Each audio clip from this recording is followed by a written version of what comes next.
There are two kinds of listening. One of them is fake. You do the fake one. So do I. Everyone does. Here's the test. Think about your last disagreement.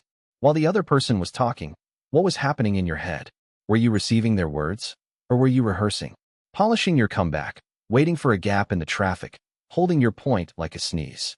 That is listening to reply. The lights are on, the ears are technically operating, but nobody is home. Everyone is backstage, preparing. The giveaway. If you already know what you are going to say before they finish, you were not listening. You were reloading. And here is the cost. The other person can tell. Humans are eerily good at detecting a rehearsing audience. The eyes glaze 1 degree. The nods come a beat too early.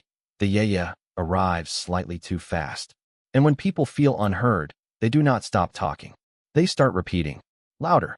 That endless circular argument you keep having? It circles because nobody's point has ever actually been received. Two people taking turns rehearsing at each other for years. Listening to understand is one move. Put your reply down. Yes, you might forget your point. Wonderful. A point you can forget in 90 seconds was not load-bearing. Then, 2 techniques. 1. The 2-second pause after they finish. Do not pounce on the gap. Leave it open. Half the time they fill it with the real thing, the sentence they were building up to. The first version was the trailer. 2. Reflect 1 line back before you respond.